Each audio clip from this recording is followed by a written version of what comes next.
chaos. Can we... It hasn't started yet. Yes, it has. It just started. It's lagging on there, yeah. Leon, Zev. It's all looking so professional. Hello. Right, let's make sure we can see everybody. Leon, Zev. Hello, everyone. Happy New Year. Right, go, go, go.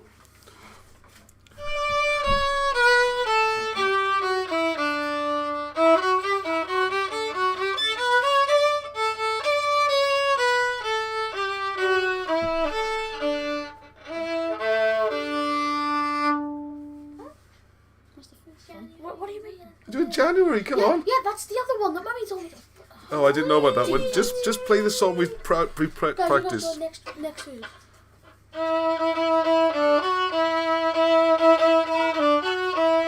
Just bear with us.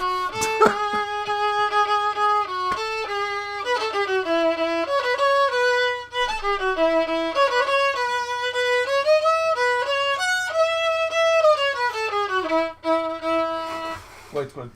January beats the drum. What's past and what's to come? January brings the love, the future time can tell. January knows the fight, holding resolutions held them tight. January simply means open the gift to a brave. There we go. Oh, well, that for a start to a show, eh? Fantastic. Bendy Happy New Year, everybody. There we go. January rings. What's it actually called? January beats the drum. January beats the drum. Yes. January meow meow meow. Christmas. Thank you. January beats the drum. That's not the words. Where? It's not there. Look. Oh yeah. What has passed and what's to come. January rings a bell. Hear your future's chimes we tell. Ooh. January blows a pipe. Holding resolutions till they're ripe. I've been singing this wrong for years. January, sing we're clear, open the gateway to a bright new year. Alright, there you go. There you go. Oh, I bet if I'd done a dance as well. Yeah, thanks, Gavin. Yeah, I'll remember that next time. I'll kind of do, I don't know what's suitable for that, a jig or something. Oh well, that's only once a year, that song. We'll have to wait a year for it. Can you believe it? 2021 is here. 2020 is gone. I'm sure no one's going to miss it too much. So quick, a few hellos. Loads of people online. I'm actually... Can you hear this okay, Anne? Yep. Yeah, we can hear it. Great. I did the schedule in advance. I had a practice run this afternoon. Got the whole show ready. Whoop. Something just popped up on my screen. I can see the comments. I feel like we're off to a good start in 2021, okay? Nothing to do with resolutions. The last resolution I made was years ago, and I made a New Year's resolution. I'm not going to make any more New Year's resolutions. So I can't keep that without breaking that, if you know what I mean. Right, but anyway, I have got plans for 2021, and that's what most of this show is all about, as you will see. It's going to be a summary, quick run through all the Wilson and Blackett books, because we kind of I have drifted away from them slightly in the last few videos. Which reminds me, I hope you notice, I'm going to try and get a video up just about every day, just short ones. And I'd like in the comments, please, if you can give some ideas what time of day would be the best. They're only going to be 10-15 minutes. It doesn't really matter. You know, you can watch them whenever you like. But I thought, would say 6 o'clock in the evening, so when people come home there's one waiting, and the people in America, when they wake up, it'll be there, or some other time, or any ideas, because what I'm going to do is record them in advance and schedule them, or schedule to a set time every day to get people into the habit, and me into a habit. So please feel free to look at comments, and have a look at the ones from this week. They're only little 10-15 minutes, usually it's readings from old books, 1880s. I'm going to do more readings from Wilson and Blackett's work. It's generally stuff like that, small bite-sized topics. The response feedback has been great. People like them. And it won't affect the Sunday show. Everyone says that. I really like the little 10-minute shows. As long as you don't stop the Sunday show, can you do more of those? Anyway, hello Johnny Nigman, let's hello Di Carey, all the regulars are here. Great. Jarden, Andrew Whelan, Alan Reese. I bet there's another Alan in there. Yes, Alan Griffiths, here we go. Hello everybody, Happy New Year. Steve Frankham, David Mosley. The New Year, Pobes.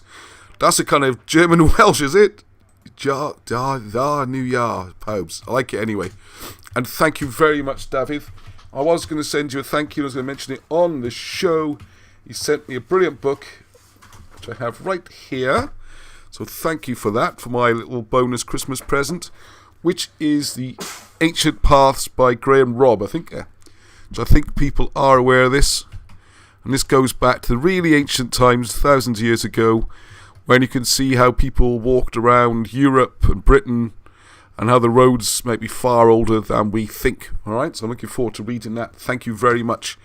And I've got a couple of little presents from people, which is great. I mean, it's just lovely. And I hope everybody else is making lots of friends through this. And we can't get together at the moment, which is a real... so frustrating. Because, as well as me, I was booked in to speak at various things, like Megalithomania and some other functions. I was also organising an event where I had Alan, Wilson and Blackett on board. Venue arranged in Newcastle. People could have come up. We'd have had, it wouldn't have been an expensive thing. Maybe about £30 a head, which would include the meal and everything, okay? It wasn't, it was a chance to meet the great men. Dare I say it before we leave it too long, you know? And that was going to be coinciding with Baron's birthday last year, which I've forgotten written it down somewhere, April or May. And Alan would have probably made a speech. He had a chance to join them both, have a meal together, and things like that. All right. So anyway, they're still going to happen. Those things. We just have to get this blasted lockdowns over and whatever we have to do. So it does hold those things up, but it doesn't stop us doing things online. Doesn't stop us doing all the plans you'll see there, the publishing plans and that. Right, now there's so much jammed into tonight. Oh, hello, Janet. I think Janet was once saying, I've got to promise not to show the cakes too much. This cake, yeah? I can go for some cake. You go for some cake, Arnie, is it? All right, we'll have a little, maybe we'll have a little half-time, you can see I've done quite a good job demolishing about half of that. It's great, and it's dairy-free. So all those people, thank you, one little thing, people concerned about my breathing issues I was having.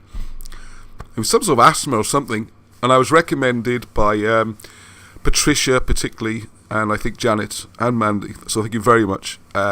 Get off the dairy, avoid the dairy, and I love dairy. Oh, and the boys have been eating chocolate and biscuits and things, and I haven't.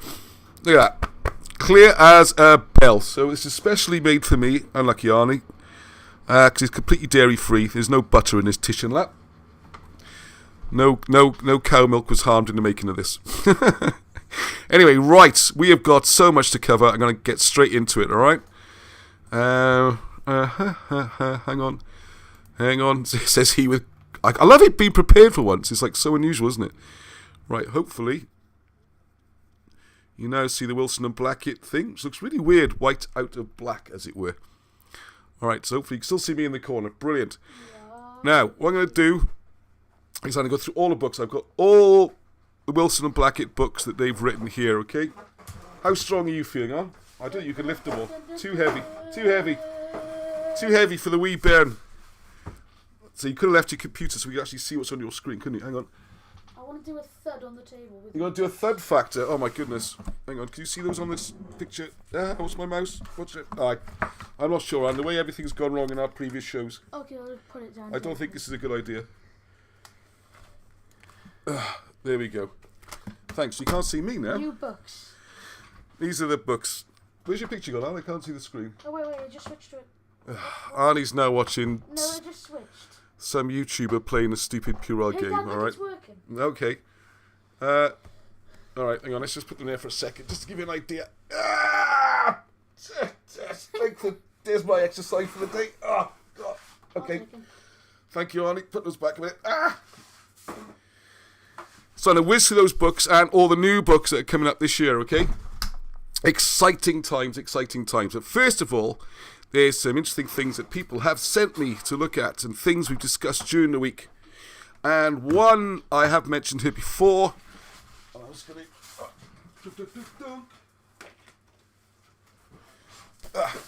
It's not too late. There are still a few calendars left if you get hold of Karen These are fantastic. That's one of the pictures there. And if you go to the website, as you can see, cardiaikaren.cymru, I can open this on any page. They're absolutely stunning. And we're going to try and do a joint Britain's Hidden History calendar next year, which would be super fun. Is that a mushroom stone? It looks like a mushroom. It does, doesn't it? See, I think that's called a dolmen or a cromlech. You usually find 3 stones balanced underneath. And the funny thing is, what's really weird about these stones that people don't notice very often, and it's definitely the case with Pentra Ivan, is that quite often only 2 of the stones are actually holding up the top stone. They look like all 3 are. But when you look really closely, there's a tiny gap. And it's just 2 of them. In this one, I would guess, and this is totally a guess, that stone might not be a supporting stone. Why they did that, or anyone knows about it, who on earth could possibly know? So I'm going to quick plug for Karen there, because she also does greetings cards in Welsh. It's great. They're just beautiful. And I was going to go to the website and show you all our other things, but please go there. I will add all the links below in the description, but it's easy enough to find. Just Cardiac Karen, yeah, Karen's cards. So, but as there is so much to go through and I have to whiz through, and I do apologise in advance. Because another one here, look at this. This, almost as hard as my knuckles. Look at that, fantastic. And one of our members has started doing these, and I 100% cannot support enough people who use initiative and get out there and do something, and that's very much the theme of tonight's show, as you'll see later. So here's this. It's solid slate, I believe. And Dixie, who's in our group, he's brilliant. There's the name on the screen. It's Dixie Plaque Space Ing. That's not a typo. If you go to Facebook and look at Plaque Ing on the slate, he's got I do loads of different designs. He'll probably do you a custom one if you want to know. Now the ones I'm showing here, can you see the mouse on the screen? You can't really, I don't think. Alright, well top left is pretty much like this one. And what you see there, the chalked out version is before he carves it, alright? So he does it, it's all done by hand, and it's in relief. Which means that the bit you're looking at is sticking out from the background. What's wrong? You see me okay? What's your favourite Wilson and Blackett book? Which is my favourite. Oh, right, that's a bit of a... We'll come on to the books in a second. We'll go through all the books. To instantly tell you. Oh, okay, alright. So there we are. So there's... So this is relief. So the dragon itself stands out. Yeah, we'll go through all the books. This good, well-timed question, that is. And... So what I was going to say is, these are available. He's doing them on commission. I know he's had, with no publicity at all, a load of orders in. Bottom left-hand corner, this is ideas. It's at the moment, he's drawing out ideas for a Britain's Hidden History one. Absolutely packed with imagery on there. He's going to try and add in the Lion Stone in the background. Oh, he did tell me all the bits mean. I think the far back is Unisable, 2 in a glow, where the Ark of the Covenant's supposed to be, and you got the crosses, you got all sorts, alright? The shape of the hills, everything is significant. So we're going to have that one, and top right you see Portrait Wilson and Blackett. Now what I think might be an idea, you could put your house number on it, or something like that, and put it outside your front door, because it's weatherproof, it's slate. So one of these, we'll do this next week, we'll announce it. Dixie had the idea, he's going to donate one of these to the cause, as it were, to the Britain's Hidden History cause, and we shall raffle it. So I think the one in the bottom left-hand corner might be most suitable, or the Portrait Wilson and Blackett. So please pop up on the comments there, which one you think. And then we sell raffle tickets. I prefer raffle tickets to auctions, and Dixie does as well. Because auctions just end up, the highest person bids the highest amount, whereas raffle tickets, the more you want it, the more tickets you buy, but everyone's got a chance. You're like Willy Wonka. Alright, so right, so these are one of the stories. Mandy McCourt found this article here. Now, I was going to talk about all of these in more detail. What I'm going to do now, as I mentioned, try and get a video up every day, and I'm going to go through these as separate 10-15 minute videos. Alright, so look out for those. Like I said, please leave on the comments what sort of topics you'd like, what time of day would suit you, that kind of thing. Any feedback on that, all right? They're going to be low production. What I've discovered doing videos, like the one I put out earlier in the week with Stephen Pigeon, which I've had that filmed for well over a year, is in my mind I was going to make an hour and a half spectacular. It's going to have graphics and pictures and music and all sorts of things. And that'd be wonderful, but we're so busy, they don't get done. So what I found does get done is if I make a simple 10-15 minute video with a few images, just to give a flavour and some atmosphere, and then I just talk to the camera and read or something. So hope people, let's see what people think of that. Just turn this around a bit so I can see the comments. Right, is that the Adrian Gilbert mentioned cross? Right, this cross here, sorry I didn't say anything, I've got to say something about it, haven't I? This is the cross at Nevern, and sorry, for all those people who are new, just to explain, the Britain's Hidden History project is largely based around the works of Wilson and Blackett, who you might have heard of. Hopefully they're amazing historians who've really ripped up the conventional version of history we've been fed since the 1700s and found the authentic old history that used to be taught in the schools, and they've revealed that, which has been difficult going for them, and they're getting older, and we're taking the work on and spreading it to get more and more people involved, as you'll see. Now, one of the stories concerns the Empress Helen, who is the mother of Constantine the Great, and this family is actually British. They do have European connections, and she's associated with Trier as her city, but the family is from Britain. And one of the things she did, very famously, was go to get the Holy Cross. Sorry, I blocked out Mandy's name, top corner. Mandy McCourt sent me this article. It's already written about. It's in Wilson and Blackett books, and it's going to be in more books to come. And I've done a video on it. If you go through the video collection, it's just called Helen of the Cross, I think. Just scan through the videos. The story was she brought the Holy Cross in a box and brought it back to West Wales. Now, where this has got interesting is if you see the picture, the top half of the cross is carved into the cliff. Very much like Dixie's done this, where it's in relief, where the background's been carved back, and the picture itself is prominent, like the cross is. What's doubly interesting about this cross in Nevern is the bottom half is cut into loose stones. So it's being walled up, and if anyone disturbed it, you would see. Now, the story that Mandy's discovered is that, as I think we know anyway, back in probably the 90s, when Wilson and Blackett published their book revealing the secret behind this cross, some people went down there and did make some holes and seemed to have pushed a camera in to have a look, and they discovered another wall 3 feet further beyond. We know through scanning devices that there's tunnels and links, and it would seem to be a ferrous object, and the whole story seems to check out. And Cadw, who is the sort of English heritage of Wales, they saw about this activity and what was going on, so they made this a scheduled monument, put it under protection, which means nothing can be done there at all. So I don't know if it's better or worse in a way. What would be nice is if some proper organised activity was done there, and very carefully make a gap somewhere and have a look to see what is behind the wall, or come in through the back from the top, anything like that. Different ways of doing it. But for the last, it's almost 30 years now, that now sits sealed, and the mystery's not solved, and Mandy's got some more updates on that, and I will be doing a video hopefully during the week. Okay, so thank you for that one. And this I really want input on. Anybody, this is, and I have to go to this website, aren't I? Right, I'm not going to do it tonight because, as you'll see, with the whole schedule of the books, it's a huge thing. So I'm going to have to make short videos on all of these. There's two sides to this. Thank you to Jeff for finding the article.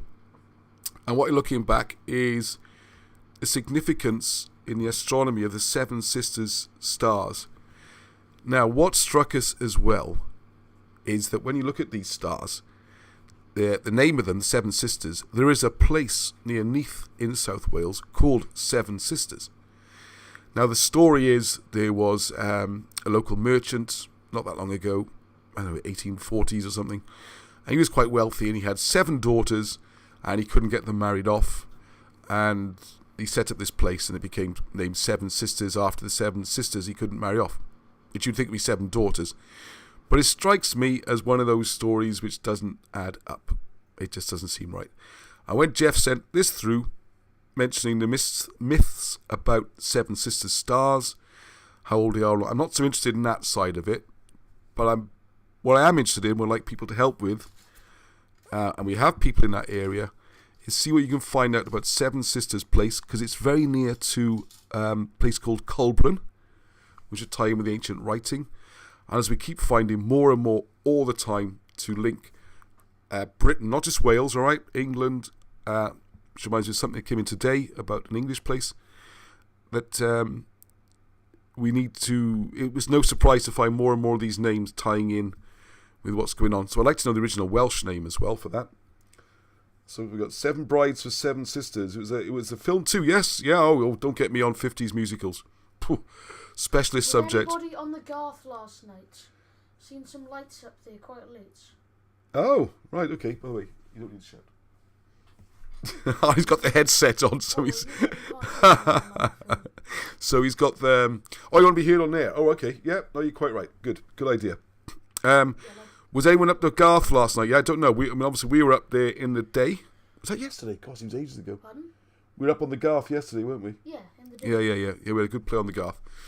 So that was good fun. I bumped into Tim up there, as you will see on the videos. So right, so I'm whizzing through these, as I said. Now here's one for this new year. Thank you, Patricia, for sending this. This was posted on Facebook. And I'm putting the links up. If you want to pause and you type all that lot in, you will find the original article. As I say, my original plan was to log around going to all of these, but there's too much. So I'll just read this out quickly. So our new year begins with Jupiter and Saturn still relatively close to each other after their great conjunction. I hope everyone saw that. I was flagging it for months and weeks, and we had the most beautiful view of it from my bedroom window, and the sight on Christmas Eve just after midnight was absolutely was emotional. It was stunning. I mean, first of all, my bedroom, you can see the Garth Mountain in the winter when the trees lose their leaves. You can't see it in the summer. It's one of the great things about the winter, is you can see the Garth, the hill, with the 3 bumps on it, which is said to be the belt of Orion, okay? And then right above it, perfectly aligned, was Orion, the constellation. And it was a crystal clear night, not a cloud, nothing, okay? And I could see the 1, 2, 3, the belt, almost above the Garth. It was fantastic. And then I could see, Rigel and the Betelgeuse and all the stars perfectly matched out. I've never, ever been into astronomy and stuff. This has all happened in the last year, 2 years, doing this stuff and finding out more and more and more about the star mounds and how important they were and all that kind of stuff. And it was stunning. And then right next to this Orion, right there, we had Jupiter and Saturn in conjunction, which means they were overlapping each other. And it did look like a sparkling star. It's so weird, because you can almost see it's 2. And there's something about the way they cross over, just puts out those little white lines like you see on Christmas cards. It looked totally different to the other stars, so it was amazing. So anyways, what they're saying is that they're still close to each other, so you can still get that kind of double effect. And right, Jupiter is readily seen shining brightly through the glow of evening twilight, if it's not cloudy yet. How are we doing tonight? Yeah, it looks like cloudy again, doesn't it? While Saturn glows with only 1/10 of Jupiter's radiance and may be harder to see. It was great. If you missed it, I feel it's a shame. Because it did cloud over about 2 in the morning, so that was just this little window of an hour or 2 to see it from here anyway. Binoculars will certainly be beneficial in sighting it. Mercury is about 2.5 times dimmer than Jupiter, but 4 times brighter than Saturn, and forms a tight triangle with him on January the 10th. That's next week's show, isn't it? Ah, right, okay, must try and remember that. But stands only about 8 degrees above the western horizon, a half hour after sunset. Yellow-orange Mars still glowing bright at 0 magnitude, and will be in the vicinity of the Moon on the evenings of Jan 20th and 21st. Venus, I love the way this is written, dazzling as usual, though now quite low in the twilight southeastern sky, which will lie near to razor-thin crescent moon just prior to sunup on January the 11th. The reason this is important because it's so unusual to see like five planets all lining up like that. So please look out for that, and I will do more on it. Okay, this is a funny one I just dropped in from Margaret. Yeah, I'll just read it. The earliest reference to chairs being associated with an Eisteddfod occurs in the Brut a Twysogion, which is the Chronicle of the Princes, which described an event held at Cardigan Castle in 1176. Funny that, considering Iolo Morganwg was supposed to have come up with the idea. If you don't know, Iolo's was to forged all this about 1800. So there's a very, very elaborate hoax that went on for a couple of thousand years with the Colburn and everything. But that's for another day, just to amuse me. I put that in. Thank you, Margaret. I promise not to show the cake too much. Now, this is worth its own video, and this is what I was going to talk about tonight. And I thought I'd do a special New Year thing. And that is, John Coyne posted this. This is an amazing article. For many reasons. Now, it comes from the Otago Witness, 1880. So it's in New Zealand, if you're not sure where that is. And what amazes me is that this is like a newspaper, and the intellectual and academic level of it is just remarkable. It's absolutely remarkable. The whole newspaper. And I also want to talk more about it when I got more time. How are we doing for time? Yeah, I need to crack on. This article runs pages and pages, and there's amazing stuff on there. Do you remember on even the advert for the farming equipment we were reading? Bradbury's sheep dip. Bradbury's sheep dip. We had to read the paper. It's just brilliant. Because I did laugh. What do you think, Brad? What do you think sheep dip was? Before I read that, I thought it was you get like lamb chops and you dip it in it as a sauce. There we are. I see. Throws a dip for bits of sheep that you could eat. Rather, obviously, a dip for the whole sheep when it's still got its wool on.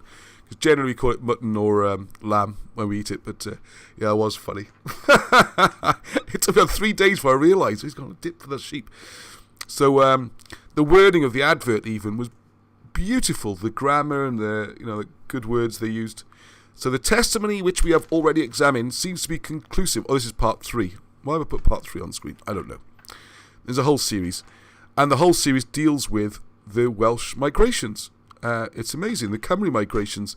And it also touches on the Irish migrations. And the amount of research and everything has gone into this newspaper article. It just shows you how dumbed down we've become and the world's become. Because Angie and I read through that article, and Angie's managed to copy and paste the whole thing into one big piece, which we'll try and make available somehow. But for now, just to give a flavour, the testimony which we have already examined seems to be conclusive as to the movement of the children of Israel, or the Beth Cymru, being from Assyria into Media and thence the Crimea, whence they subsequently passed over to the northwest of Europe, resting for a time in Denmark. If Dav is watching this, that would tie in with the Cimbri perhaps, and then crossing over to Britain. So he's got them taking a land route in this article rather than the sea route.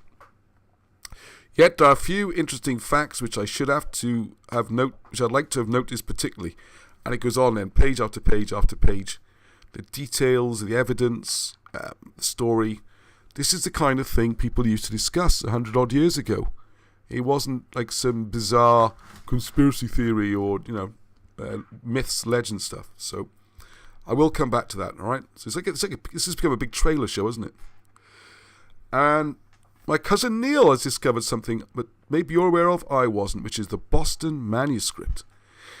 And this is something that Fair Play, the Library of Wales, has bid, I think it said £500,000 to buy this from Boston. And it appears to be like a law book that possibly a lawyer would have carried around court to court. So it's interesting, it's in New England. And the Library of Wales bought it, and before they restored it, they carefully took the book apart and scanned it all. Now I notice it's in sort of Welsh, but it's very different to modern Welsh. Very difficult to read. If someone could look at that, I'd be very, very grateful. It is all available free online. And John, who I want to talk to about, he's already translated another major piece of Welsh work. And I think he'd be the man for the job. So please have a look at that and look out for more about it. Because it's based on the writings, or the laws of Hywel Dda, Hywel the Good. It's the very old laws. Right, on to the main subject. I'm going to take a swig of tea. Oh, you can see my tea's cold. Right, Arnie, you're going to need to put some boiling water in here and show people then. There's my stars, right? Just the stars, you can see those. Could you put some boiling water in there, please? Sure. It's a magic mug, which I'm sure you've worked out by now what it does. Right, anyway. People have been asking questions about Wilson and Blackett's books, and I realise it's something, it's kind of the main reason we're here in many ways. It's something I haven't really spoken about very often. So what I'm going to go through here is the existing books, how their work's being broken down into major categories or topics, and then an idea of a schedule of the new books that are coming out and all that kind of stuff, alright? So I'm just going to try and read there. Is that the same as the British Israelites years ago? I keep getting mentioned this British Israelite Society, which I don't know much about. I know they've got a bad reputation. I don't think it's anything to do with those, but I don't know. I don't know is the straight answer, so perhaps someone else does. He's taunting us with cakes, is John. Yeah, sorry about that. I said I'd try not to, which is a complete lie. I didn't even try. But, okay, everyone wants the cake now. Nobody said there'd be cake. So everyone should bring cake from now on, right? Be like the test match special with the cricket. Everyone brings cake. Right, okay. Brilliant. I've got the books upside down in the reverse order. So I want to show them. So bear 1 second. I have to move this stack around a bit because some of them are big and heavy. Let's move the first lot to there. In my never tidy office. Untidy offices show someone's working, you know? Right.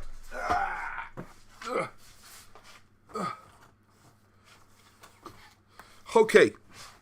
Right. So, whether you're new or old to Wilson and Blackett's work, this is going to be a bit of a guide. So which one I got first on the list? Right, the first really is this set of 3. It's called the BBBs, is my nickname. It seems to call it on, which is the big black books, alright? For obvious reasons. Now, we still have a pretty good availability, pretty good stock of these. Careful, it's full of boiling. Full of boiling. All right, over there then, please. I actually put some tea in it too, so it's... Oh, thank you. Tea as well. Wow, spoiling me, huh? What a good boy you are. Just to interrupt the show a bit. Look at this. Isn't that fantastic? That's awesome. So all the star signs start to appear, look. You can see them. Boiling water in it. Yeah. It's got to be hot, though. Yeah, You can't see them all there, but all the names are on there and which one's which, and fantastic present. I've done really well this Christmas. Oh, hang on. Let's show you the Christmas present. Distracting. I think I mentioned this before, didn't I? Yeah, I have got it. Neil, I haven't lost it. It's alright, it's here. This is Nantler's head. I mentioned this before. From Di Davis. Can you put that against the wall for me, please? Careful, so it doesn't clonk someone. Right, so the first one on the list there is Arthur, King of Glamorgan and Gwent. And primarily, as the name would suggest, this is about Glamorgan and Gwent history, okay? Oh yeah, what I was saying is we've got a fair number of these books available, the BBBs. But that will be it. I don't think these books will ever get reprinted, and they certainly won't get done. If they did, it'd be as paperbacks, not as big, heavy ones like this. So there's a limited stock. Yeah, and there's a few signed. I'll go through the contents quickly. There are a lot of books to go through. There's a lot of contents in this one. Hang on. Oh, it's so organised this week.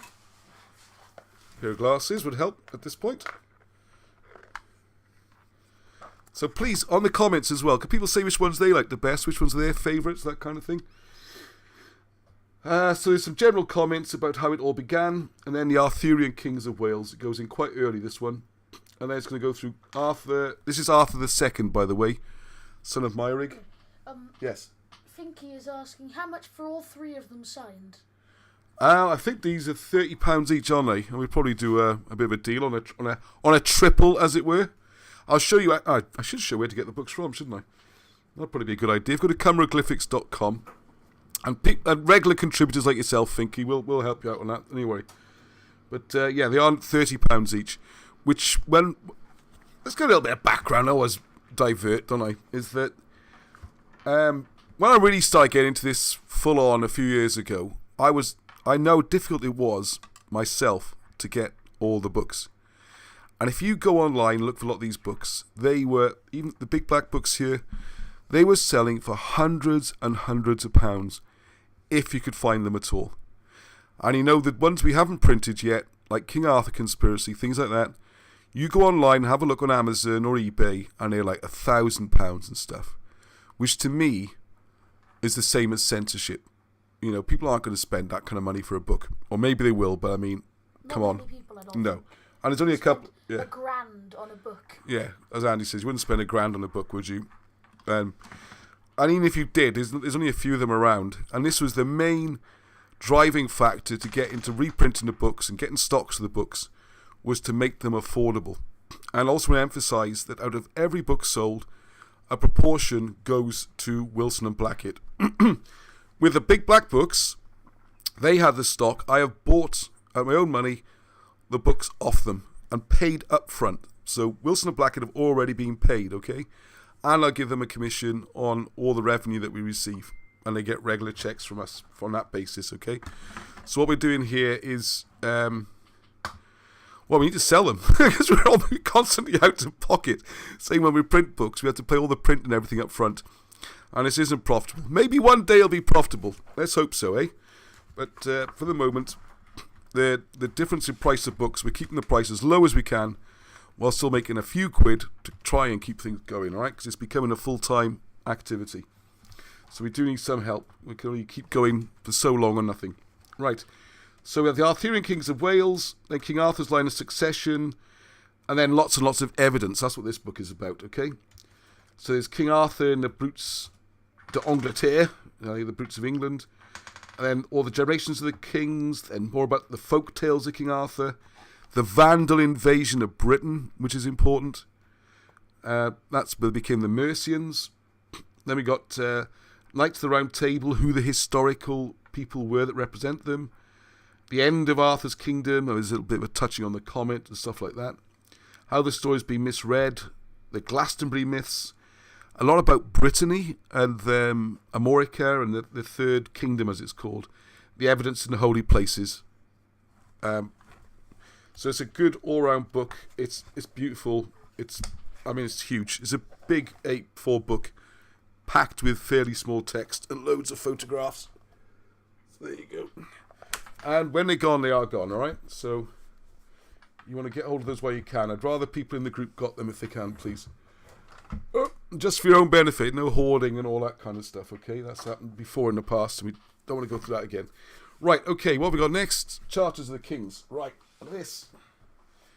Probably the worst titled book, I would say, because it sounds so dull.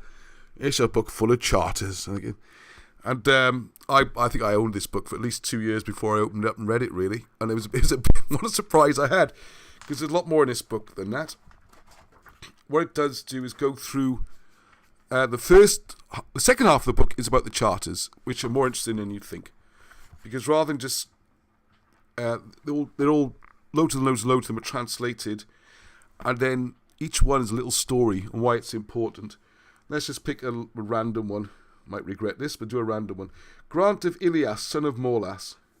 Because the charters, what they used to do is they get the big book, like the Bible or the big book of Llandaff, which has been nicked and now sits in English in Lichfield Cathedral, but originally it's in Llandaff. Liber Venice, Latin. Come on, Ross. Liber Lavandis, and then it's the book of Llandaff, okay, or book of Tyleo is the other name for it. And what they would do, if you did agreements and things, quite often you'd write these in the margins and you keep the histories of the local area. So why there's a book with loads of transactions and histories of South Wales, sitting in Lichfield. How they justify that, I don't know. But they're not giving the book back. Right, so let's look at this one.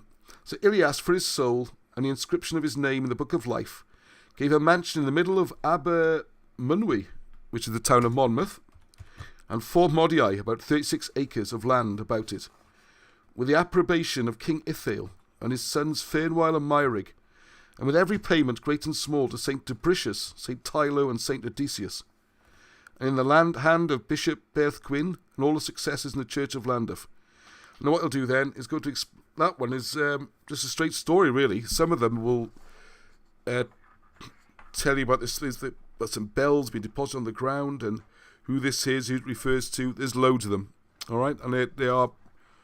well, the amount of work that went to translating all these and putting into books. They did it in coordination with Lichfield Cathedral, and the person up there was kind of a sort of a rector-type bloke. Not sure what they call him in a cathedral, but like a verger, and very helpful. But the front half of the book, then, you got things like looking at around South Wales and fortresses. And what else we got at the start? There's the ancient kings, the story of Bran and Llywr, ancient kings, which I don't think are really covered in the other books that they do. So there we are. They got Brutus, Bran, Caradoc, Gorw, Crier, who the early kings were, stuff about ancient documents and that. So, very important book for researching and reading. I need to speed up here, don't I? This one, you probably know, because I've been serialising this, reading it to Arnie as stories, and it's great. Yay, and I got hours and hours to put up, 8 hours, so I need to get those videos up. Maybe without the drawings, because that slows things up. This is written as a novel, and it starts a couple of generations before Arthur. So Arthur's father's Myrig, before that Tithfelt, and you can see him, goes back to his era really, in the battle where he dies at the ford. So that's another one of those. And then it's a dramatic account of Arthur's early campaigns, all the way up to Scotland, and the battles he fought there. Alright, so the next chunk now, this is the Ancients, as it were. So this is one of the books we've reprinted. I do have one of the originals here. Arnie's dropped something on the floor. Can you pass one of the Moses books, please? On the left, down and left, down and left. That's it. These are the originals, aren't they? They are, yeah. So the original cover looked like this. It's rather spectacular, and I think actually Tony did that piece of artwork. Yeah, got the lighting sorted out so you can see things on the screen now. Excellent. Alright, so they go for quite a few £100, I believe. I haven't looked for a while. They're very rare. They were going for like 1,000 or 1,200, that kind of silly money. Have you got a few of them? Yeah, well, someone gave me one, so there you go. And there's the new reprint that we did a year or two ago now. It's the same book. This one wasn't changed at all, really. The only thing was to brush up some of the graphics, which are a bit rough. Digitally remaster some of the photographs, and that was it, really. Didn't add anything or change anything. So this comes as the original book, just with better quality graphics. And an introduction from me, I think, and something from Alan. There's a couple of new pictures. So this book, if you're not aware of it, was what introduced me to hieroglyphs. So when someone said earlier, what's your favourite book? In many ways, this is it, because it just gripped me, the whole idea of being able to read hieroglyphs using the Welsh language. And I ended up, of course, writing my own book about it. And hopefully, second edition is now done. It's just with your proofreading and stuff. I'll be out in a few weeks. So, but what this does is so much more than just that. This goes through the whole chronology of Near Eastern history. It's just incredible. This is like 4 major, what should be award-winning pieces of research. You got the whole thing. Well, first of all, how to read hieroglyphs, which is a pretty remarkable discovery by itself, and would deserve some, I don't know, Nobel Prize or something. Then you've got all the early. They sorted out the chronology of the pharaohs. If you're not aware of it, since for hundreds of years, Isaac Newton went on about it. It's all over the place. The dating, and some dynasties are duplicated, and parallel dynasties are on top of each other, so the dates are all wrong. Wilson and Blackett sort it all out, put it in order, sort the dates out. It's just crazy how clever it all is. And then once you do that, you can work out who everyone was, like who Ramses really was, and how you really say his name, because you can read the hieroglyphs as well. And then, as the name would imply, Moses in the hieroglyphs, because then, when you've got the dating right, you can see who the biblical characters, which are said these days not to exist in history, well, they do, and you can see where. So you can see Joseph and his cartouches, his story. The story of Moses is brilliant. His early life, how he's a general in different kingdoms, and what he did. Who the Hebrews, the Kassites, who they really were. Joseph, who that was, and then right back to the earliest messages. It's just amazing. This is mind blowing. Just for to me anyway. As important as all these books are, this is the one which is like a paradigm shift, because, as also explained in the book, all the dating around the Mediterranean, that area, spins off Egyptian dating. So the way I look at it is, if you think of Egyptian dating as a ladder with the rungs on it, all the events are then hung onto different rungs on that ladder. So if the ladder's wrong, all your hanging, everything's out of place. So once you sort the ladder out, like the 500 years Dark Ages they talk about. Eric Klein, one of the most esteemed lecturers in the world, has made a career about this 500-year gap, which from Wilson and Blackett's work didn't exist. It's just a mistake with the dates. Same with things like sea peoples and all sorts of mysteries, all resolved in there. So that is remarkable book, absolutely remarkable. And then, following on from it, is Trojan War, which overlaps a bit. It's got a bit more about hieroglyphs. But then this focuses on, and the Trojan War is crucial. So it's another of my another favourites. I like them all, but this one's another favourite. Because this one focuses on who was in the Trojan War, who the characters were. And it's very clear if you read the Iliad and the sources that this is not really a Greek-Trojan thing at all. It's what we call the Greek characters. Yeah, they were Greek, but they were coming from the Greek colonies in the Egyptian delta.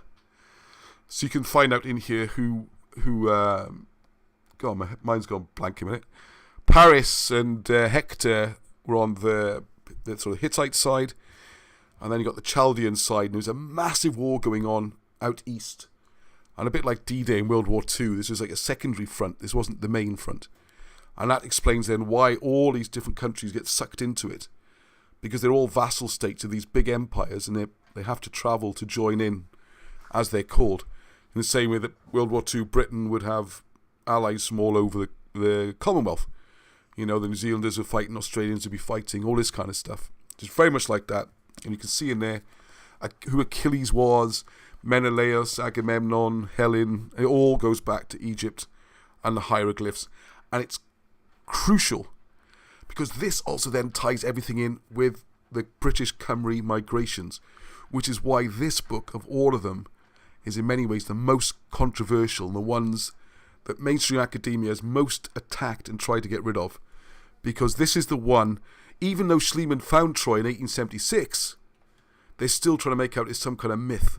Whereas you look at Britain, all over it, London used to be called New Troy, Troy Noventus. There's Troys all around the east of England. There's Assyrian names and Babylonian names, which reminds me of the person I didn't talk about just now, who sent me ordered one of the books, and I noticed on their address, I got this all from memory now, their address is Ursula Hatton, I think, Earls of Heaton, which is in Dewbury in Yorkshire, West Yorkshire.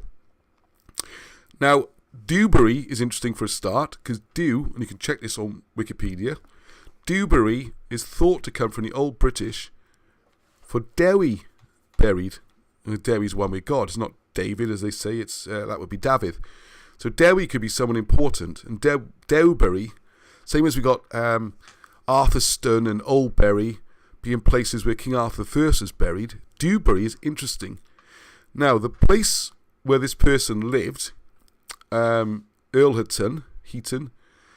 to me, it looks phonetically almost the same as Esarhaddon. Esarhaddon is one of the great Assyrian kings involved in all this stuff. And this might sound ridiculous, but if you look in the records, there's no real, there's no heathen person or anything like that for this place to get its name from. I had a quick look on Wiki, and they say the Doomsday goes back to Hotter, which means desolate or something like that. I don't know. It sounds a lot like Esarhaddon, and then you've got the river. Clarendon. Oh yeah, that's a good question. Yeah. What is the book on Moses based on for its facts? Oh, there's a big question, isn't it? Well, the first one is you can read the hieroglyphs, and most of the evidence is first. It goes right back to first accounts. This is the difference. Good. That's a brilliant question. Thank you. I should have said this. Thank you, Arnie, for interrupting. Is that sorry? I'll just finish that with the West Yorkshire. When I go into that, I want to show people wherever you live in Britain, England included, particularly England in many ways. This is an example of a place that has kept its British name. British historical details are wrapped up in that, and it's worth exploring. You know, they're not Anglo-Saxon names. So how long did that hold out? Let's see what we can find out. And I've asked them to go in your area, do some research. This episode's all about getting involved, all right? So why don't you go have a look around there, because Vicky's there as well, and have a look, see if you can find some burial mounds, any clues at all, place names, unusual things, and start building it up. Right, now with Moses, regards references, do we add a bibliography? No, we should have done. But most of it is done from, there's a massive number of historical sources. There's people like Josephus, the Roman writers, the historical books, and the advantage of being able to read the hieroglyphs. But where the magic of that book is it's like a big puzzle. If you look at how Egypt chronology and history was put together, there's an ancient writer called Manetho, and Manetho was commissioned, I'm going to get this right now, about 300 BC, I think, to write about Egyptian history. So already, you've got to remember the dates we're talking about. I would go with Wilson and Blackett and say Egyptian history doesn't go beyond 2000 BC. But a lot of people think it's 4,000 BC.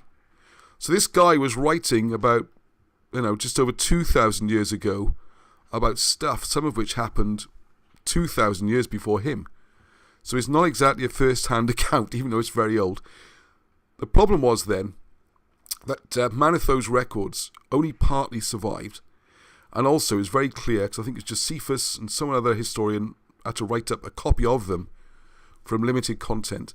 And loads of ancients at the time wrote warnings saying this is not a consecutive, consensual, one after the other list, all right? I'm a bit tired tonight. It's not names, they don't come in sequence, these names. Some of them are in parallel, and some of them are repeated with different names. This has always been known. This has been known for over 2,000 years. So Isaac Newton wrote about this. You've got T.G.H. James, Harry James, who's the great keeper of Egyptology in the British Museum. And he said, what we have, British Egyptology history is a collection of rags and tatters. This is known for a long time.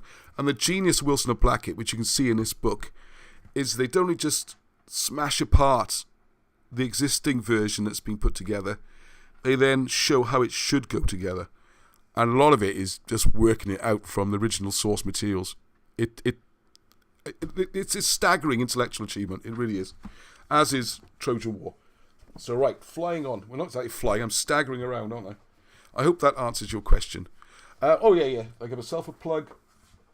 Then based on, as I always say, what they show you in their books with the hieroglyphs is how they read the hieroglyphs, which is incredibly impressive, but it might be still difficult for anyone reading it to learn. So my book shows you how you can learn hieroglyphs, and I came up with this name, Cymroglyphics, which Alan quite liked, which is the big relief, as it's on the front of the book. Anyway, this one's sold out. Is this your copy or someone else? It's probably one of my son's copies here. Oh no, we might have one left. No, there we are. Oh, we might have one left. Sorry, I thought they'd all gone. Just a signed one. Oh, I thought they'd all gone. There we are. Might have one left. I should keep one really, but because my copies are battered. Yeah, they've all gone anyway. Might be one there apparently, because let's keep you one nice one. The second edition a follow-up is coming out, which is hopefully even easier to understand. This one goes in smaller steps. So the first chapter is just about, here are some hieroglyphs, this is what they mean, this is how you work out what a hieroglyph means. Next chapter, this is sentences, this is how the sentences work. The next one, how you can join a couple of hieroglyphs to make a longer word, and then it goes into writing names and then pictograms. So it's like, I challenge anybody, if you read that, you'll be convinced this is how you do it, and not only that, you'll be able to do it yourself. So that's now finished. Just going to editing and proofing, and I'll start taking advanced sales at the end of the week, I think. Hooray, because it's going to be published in America as well, which will be great news, with Stephen Pidgeon and Seafer over there, so thank you very much for that. Make it a lot easier for people in North America to buy copies as well. Right, now we're on to a slightly different topic now, and this book, in my stack here somewhere, should be, Discovery, oh here it is, right in the middle. You see a lot of my books, I'm sorry it's a bit ugly on the TV, on the screen, is because I put masking tape over to make sure I don't accidentally, or Angie does most of the dispatching, doesn't accidentally send out a book that I've scribbled all over as a brand new copy. We don't do Discover the Ark of the Covenant, and it's a bit of a murky tale about the fact this book is available at a reasonable price on the internet. It's a potentially legal situation with someone doing this because it's not being done actually in partnership with Wilson and Blackett. They're not getting any money from it, but at least the book is available, and I don't know if any action will ever be taken, but you can get copies of this. Now, it wasn't one I was particularly planning to reprint anyway, because as we'll see in the plans for the books, this book really covers, the book is written in sections, and the sections warrant their own book really, each. Because part one is all about how an ancient Chaldean state is organised, with the four quarters and the middle territory, and then the way they as above, so below, all these Chaldean principles. And then the magic is then he shows how you can see that in Britain and Ireland, in the way the countries are arranged. Ireland, very obvious, 4 counties, and then Meath in the centre is your central one. Wales, you got northwest is so Gwynedd, that's your mysterious dragons and mythology. Northeast, Clwyd, you got your warriors, and southeast is Cardiff and the main population centre. Southwest, the farmers. Same with England, same with Scotland, same with Ireland. It's amazing. So that's an area of study, right? Part 2 is all about the Mabinogi, and if you haven't heard about this before, it will blow your mind. It's not Mabinogion. I'm not making a mistake. That was a ruse to hide. Can you keep an eye on that? That was a ruse to hide the information so the books didn't get lost. The Mabinogi are actually the original British creation tales. It goes all the way back to how the world was formed, the first microbes. There's even some sort of evolutionary theory in there, whatever your views on that. And explains how the 4 parts of the Mabinogi are different parts of the cosmology and origins and history. Amazing. So they want to make that into a separate standalone book, as you'll see. So then we got chapter 4 about the Ark of the Covenant. So if you are new to Wilson and Blackett, you'll be amazed. Your brain will melt, because you buy each one of these books will be like 3 stupendously enormous major revelations and pieces of research. A normal writer would have stretched any one of those out to make them into huge books, or even a series of books, and they could have written 60 books. They jam it all in, alright? So you get good value with these books. Then where the Ark of the Covenant is, in South Wales. I'm sure you're all aware of that. And more about the Mabinogi. Obviously we'd wrap that back in. It's a beautiful book to read as it is. So although we don't sell it, Wilson and Blackett aren't selling it. Someone is, which I'm not going to go into here. And you can get copies. And then how it all ties in with Gilgamesh and all that kind of stuff. It's just another brilliant book. Yeah, because it all ties in then. How much? Because the tricky bit then, you have to unpick a little bit which bits of the Arthurian stories are about the historical and which bits are about the stars. I'll just give you a quick flavour of it. It's a bit like, we've got a future book coming out which does a lot of similar analysis to the Bible. So where you have, for example, Jacob and his 12 sons represent the sun and the 12 signs of the zodiac and things like that. Well, similar thing here. There might well have been a historical Jacob. There probably was. And it does seem to have been a historical Joseph. and you do have the 12 tribes of Israel. So it's not belittling the history or the story. That's what's confusing here as well. There was a King Arthur. There was a historical King Arthur, and he was used as a analogy and a sort of a vivid way of explaining complicated ideas. So if you'd imagine Arthur's court as the sun, and then these planets, which were not on their fixed orbits, they're represented by different knights. So Peridia, Steel Shirt, is this planet whizzing around, and that one, and you got Jupiter, and same as Beowulf's story, that's probably British as well, or ancient Assyrian, and that explains the cosmology and the formation of the Earth and all that kind of stuff. So the Mabinogi is Britain's own origin tales, all right? It's parallel to the Bible, but it is British as opposed to that one, okay? So that very, very important book. Should break that up. Right, I hope everyone's enjoying this thing, going through all these. King Arthur Conspiracy. I've got one here. Someone very, very... Craig Walters got me a copy. He knew I couldn't get a copy. Unfortunately, it's so big. I've covered it, tried to protect it, and it's still falling apart. Alright, that's just the way it is. It's so big. It's too big, really. It's enormous. And it's so huge, and there's so much in it, that, right, I wasn't going to plan to reprint this, because, again, as you'll see in the strategy thing, I'm going to go through in a minute, the idea was, let's just show the original cover. There's the original front cover. Okay. Look at this lag on here. Just make sure you can see it. God, it's a long lag, isn't it? Alright, so you can see that, okay. And, what am I going to say about it? It's just so huge that the plan was always to break it up, as you'll see, in the strategy thing. But this book I get asked more for than any other. So what I'm going to do, we do have the old print files for this. And I think I'll try and set up... if someone could suggest a way of doing this, I'd be very grateful. I think pre-orders is a bit unfair, although it might be the only way. Is that if we can get 50 orders in, then we print this book. Because it does still need quite a lot of work just to straighten it all out and do the layout and that kind of thing. But it wouldn't be edited or changed in any way. It would run as per the original. Just need to check through the print files are correct. Fonts, layouts, pictures, all that kind of thing. So it's still a lot of work, alright? And we need to make sure that people are definitely wanting them. And also we've got to cover the costs on it, because this is a huge book. How many pages is this? 600 pages or something? Oh, 500, roughly.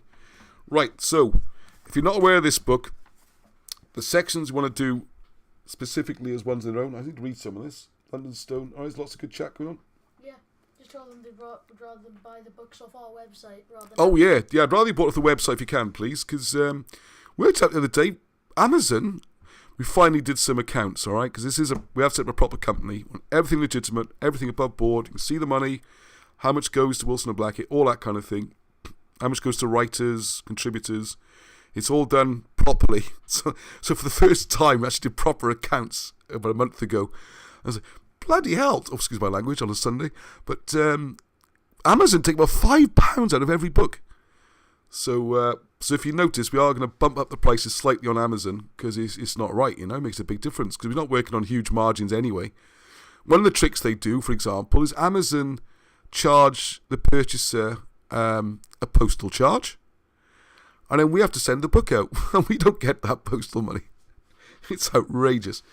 So there we are. So if you can buy direct from us, please, that'd be great. And also, as anyone knows who's ordered from us, we are very available, and always any trouble or problems, we'll sort them out. And a lot easier dealing with us than Amazon, I tell you. Good luck. Right. So the main thing with King Arthur Conspiracy... there's a few things again, like all these books, they're so huge, but the main thrust is all about the migrations to America in the 6th century. So the story is, if you've seen the greeting card it made of Morfran, is the cormorants. So Madoc Morfran, cormorant in Welsh is like sort of a sea crow. So you have, the story is that after the comet struck around about 572, he's either driven out to sea or he went out to sea to find new lands, and he's ended up going all the way across the Atlantic and discovered America. somewhere near Ohio Delta or the Ohio Basin. So he's up the Ohio, so you got the Kentucky, so you got the Old Kentucky Society in America, run by Lee Pennington, and other good supporters over there. Sadly missed Jim Michael, people like that. Looking into the caves and the writing over there, like Battery Cave. I always get that name slightly wrong. I think that's right. Grave Creek, always various other places. I've got inscriptions on the walls, which Alan Wilson and, mainly Alan on this one, went across in the 90s and deciphered it all. He worked out what it said. You can read it using the old Welsh Colburn. It's the same system. Slightly modified, but the same principles, the same words, the same basic structures, and he could read them. And he was making fantastic headway, getting big headlines, and then, for reasons I do not understand, and don't really want to look into too much, the Welsh academia torpedoed his tour. He had a speaking tour, and they sent, they retracted everything afterwards and apologised, and it wasn't fair and it wasn't true, but the damage was done in many ways, because as Alan was appearing on radio stations in America, doing interviews, and they all got sent a release saying, these guys are crooks and it's all made up and they're frauds and all that. And it really was dreadful what happened. And I think if you look at some of the lectures, you'll still see, all right? I think they're in the videos. You can see. So anyway, what this does, this book also shows how Wilson and Blackett, this is more Alan again, because he was working in Italy as he designed shipyards, the whole yard, even his master brains before they had computers. That's the kind of person he is, okay? So the whole layout of how they're going to build the ships, where the supplies are going to come, all that kind of stuff. He's working all out, master planner, which is where a lot of his money came from to do this, of course. Anyway, so it's how he worked out Etruscan, and a similar thing over there, very frustrating. He translated loads and loads of Etruscan texts, and yet if you look at the official sources, go even Wikipedia, wherever you like, you'll find them there saying they still can't read Etruscan. And it's like, yes, we can. There it is, and it makes perfect sense, and it reads like a language, and it's not difficult. You just read it, like, it's a thing with the hieroglyphs, right? If it took 30 years to learn, and you got to be a genius and do a degree, what bloody use are they? How does people walk past and know what you've written down? It's pointless. Same with Etruscan. Once you know the system and the language, it's fairly easy. Well, easy is a bit harsh, because the language to us seems very strange, but if you spoke that language, sort of an ancient version of Welsh, then it would make sense very easily. Anyway, so that covers a lot of this, is in this book. So we already got the book all about Etruscan, all about American migrations, and you got stuff like the myth of a Roman Britain, and then this is the trouble with their books. They are a bit jumbled up, because then you got about Arthurian dynasty, you got about the myth of Romans, then you've got the bit about migrations to Britain, and then another area which I'd really like to look more into, I find fascinating, is the similar cultural references and stuff in North America to South Wales. Like you've got the snake mounds, which ties in with Patrick getting rid of the snakes and all that kind of stuff. And then the Dead Sea Scrolls, local records, there's tons of stuff in here as well. It is a fantastic book. So we can get 50 pre-orders. We'll redo it. Otherwise, don't panic. Just wait until... you'll see the strategy in a minute. If I can get there, it must be getting late, isn't it? Yeah, 9:10. Right, I need to speed up. Right, all the schools are shut anyway. No one's got to get up in the morning. Yay. So that's kicking off the conspiracy. Right, how many more we got to go? Only a couple. Oh, Satanic Protocol. Where's the big stack of books? Here it is. That's a difficult and painful read, this one. This is my least favourite of all the books, and I don't like Satanic on the title either. Neither did Alan. So there we go. A lot of this book is about trials and tribulations they've been through, although there is quite a bit of history in there as well. I've got 5 copies of this, and the first 5 people can buy one if they wish to. I think they're on the website. If not, I'll put them up. And I'll give the priority to the Patreon supporters if you want them to complete your collection and have a difficult and painful read about subjects I rather not think about too much for obvious reasons. So there we go. Right. 100 watching now. Wow, 100 watching now. Wow, that's the first. Brilliant. Well spotted on. Right, there's one book I've left it off the list, which is a shocker because I think this is the book. If you're new to the subject, read this one first, all right? Arcturus Rex Discovered is fantastic. This, I don't know who published this, I should check. But this book is, I would say, the most professional of the books. It's beautifully produced, it's well edited. It's got a flow and a narrative to it, because there is a criticism you can make of some of the Wilson and Blackett books. They're not the most easy read sometimes. The writing is powerful and evocative and very exciting and gripping. But sometimes you do get, hang on, I've read this bit before. Regular people know what I mean. You get a couple of repeats and stuff. Oh yeah, I should have mentioned the Trojan War. Sorry, slight recap. Dun, dun, dun. We put a huge amount of work into this. So this does now have an index and some sort of bibliography and references. The duplications were taken out, the repeated bits. So this book is a lot better. And it's sold out at the moment. But do not fear, because the next reprint is on its way, and with the help, I say with the help, she didn't need all of it, is with Patricia Gilcash, thank you very much indeed, who has been trying, and it's an impossible task to completely proofread it, okay? But has been trying to go through it all and make the index even more thorough and more references and just keep adding to it. And I think that's the way we see a lot of these books going. We'll print them in small numbers, and then they'll sell out. Then again, we'll try and just improve them a little bit and do it again and improve and keep going like that, okay? Because if you try to make the books perfect, you'd never get them out. And I think that was Wilson and Blackett's approach. And thank goodness they did get them out, because they've done the work of 100 people. And if each book was perfect, we'd only have half as many. So I don't complain about that. That was a process. I saw or listened to a good thing a few months ago. This is some garbage on the radio. And Noel Gallagher was being interviewed from Oasis fame. And they were talking to him about the great songs, you know, from the 90s, I guess it would be. Like Wonderwall and Sally Can Wait. And he was saying, and these are songs, if you don't know them, people of my generation and that know them word for word. They're like anthems, okay? He used to sing them on rugby tours, the whole lot. And there the interviewer asked a good question, just makes a nice change.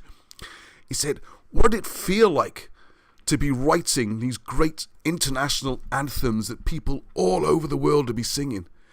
And he said, I certainly wasn't thinking that. He said, if I had realised I was doing that, I'd probably still not have finished the songs. And that was a brilliant comment. Brilliant. The main thing is get it out there. And I would say this to all those people who have got ideas, work they want to do, we'll see ideas you can get involved in. Do it.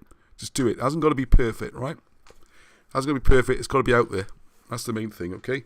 Anyway, Arcturus Rex Discovered. I should put that on the list. Big oversight. Because this gives a really good overview to most of the South Wales stuff, really. As I say to people, I get in this book almost every week. Oh, this isn't my copy. This is a nice shiny new one. Oh, nice shiny new one. Because mine has got almost as much written as they did. I reckon all the margins and everything. I love this book. You can just open it almost on a random page and find something new, or something you might have forgotten, or get the details right. So I just go through the 7 sections. Brief outline of the Arthurian dynasty. Then the court and the fortress system. I talk about that a lot. Fortress Glamorgan. Where they got the forts and how the coastline's defended, and the rivers and the valleys and the mountains are all part of it. It's genius and brilliant. Then the wars of King Arthur, and you got maps in there, how he campaigned up into Scotland and where he fought, all this kind of thing. Struggle for the throne, which, you know, Mudrad and the civil wars. And I imagine the comic must come into that bit. Must do. Then it's also got a bit about the British kings and saints, and a little bit about the British Holy Family and those connections, and where the other kings lie, and the final evaluation. It's just family charts and maps and places to visit, and it's packed with small text. Might not look a big book, but there's a lot of words in here, a lot of value. And there's maps of layouts and places to go, and this is my guidebook. Which reminds me, there is one book we don't publish or sell, which is usually lives right there. I can't remember. Holy Kingdom, sorry. Is that Adrian Gilbert's Holy Kingdom? Very good, Arnie. Yes, that's Adrian Gilbert's book. Yep, Arnie knows his stuff. this one is actually written by Adrian Gilbert. It's Wilson and Blackett's work, more or less ghost written into, as you can see, it's falling apart because I've written so much all over this one as well. This, as the name suggests, concentrates very much on the arrival of Christianity and how the British kings were all tied in with the Holy Family and the first churches and all that kind of stuff. And it's really well written. I know there's different views about Adrian Gilbert and what he's done since and his views. And there was a bit of a fallout Wilson and Blackett, which I won't go into. But I have to admit, as a writer, he is brilliant. He's a really good writer. And it's a very good read, particularly if you're more interested in that side of things. Although he does shy away from a couple of the big issues when you're dealing with Christianity coming to Britain, which I'm sure people know what I'm talking about. Right, so Satanic Protocol. Another book which please me to. I know it says Victor Van Orton. I'm giving up trying to push that name. Why on earth Baron Blackett did his first book without putting his bloody name on the cover, I do not know.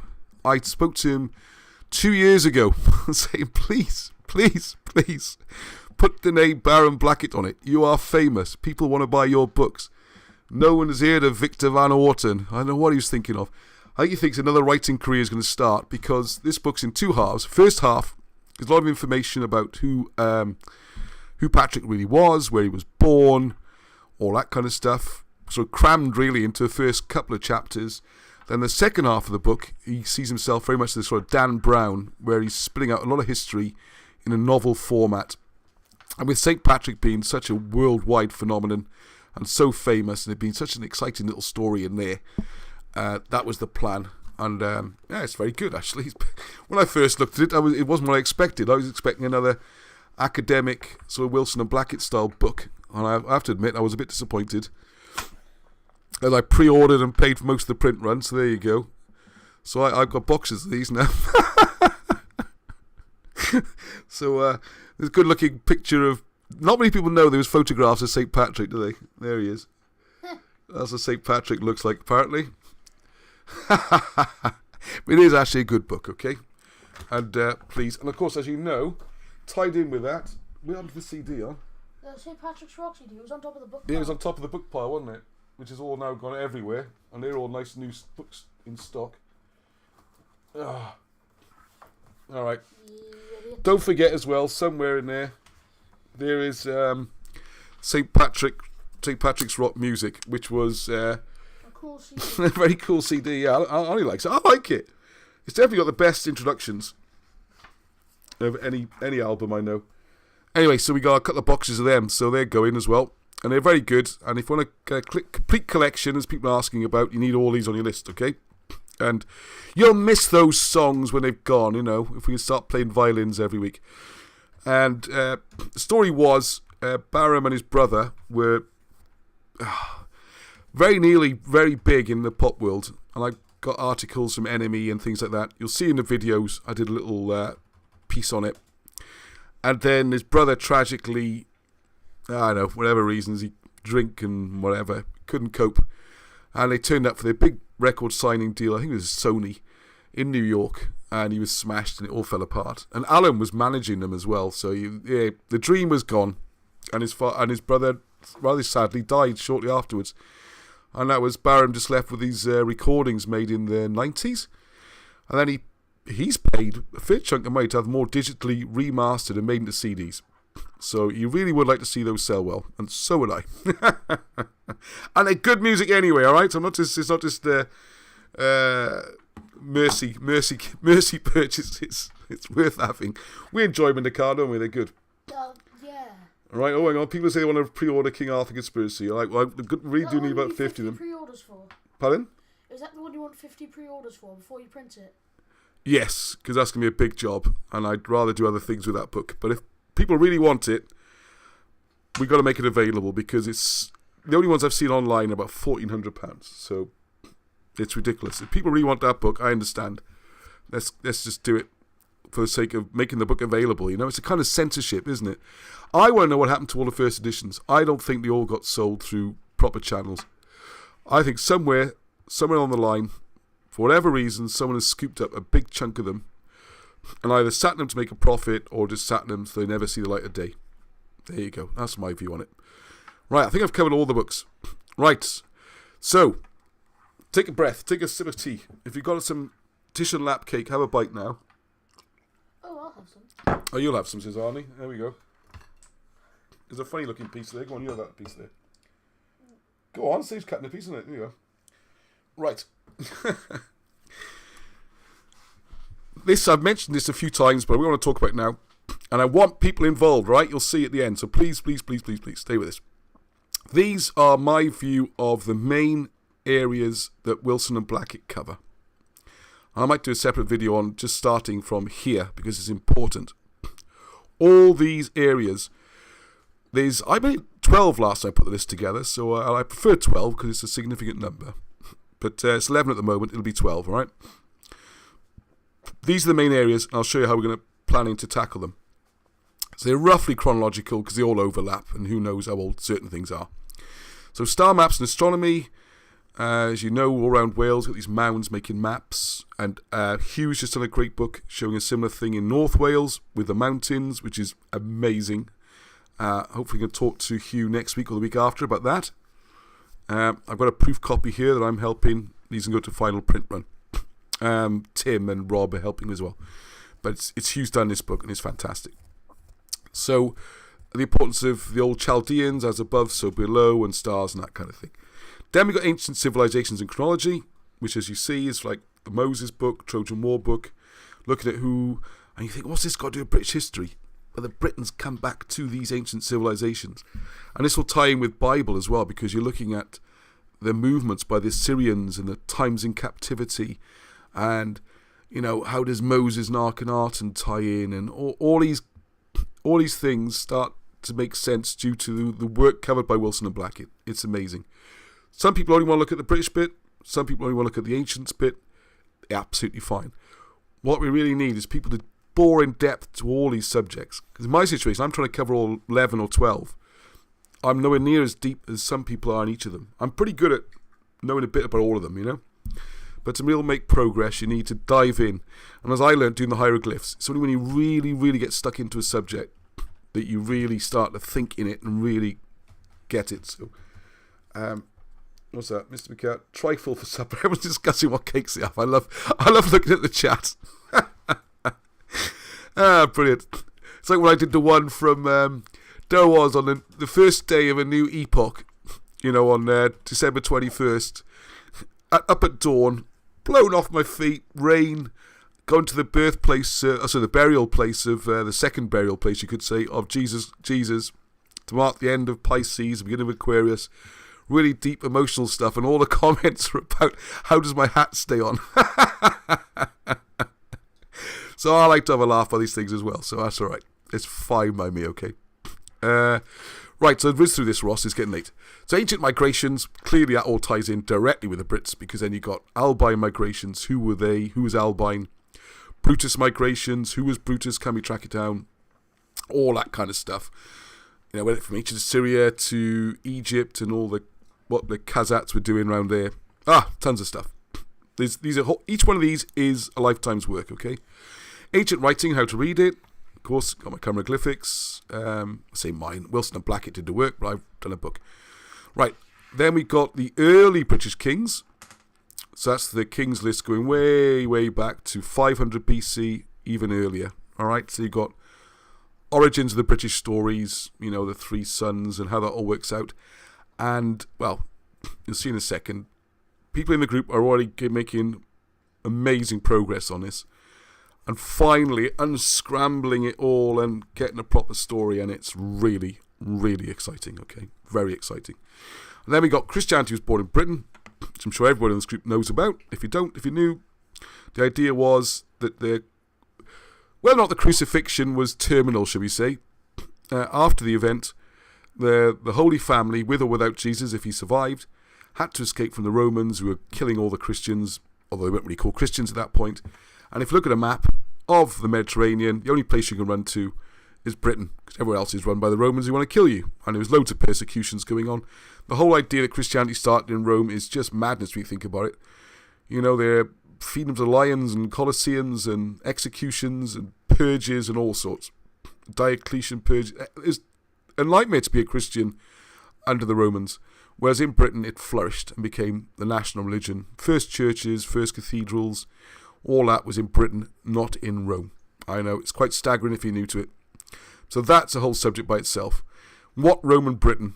Yeah, this kind of myth that for, 400 years, they say from 30-odd AD, right up to 409 before the Romans finally left, Britain was run by the Romans, so I guess that's 360 years.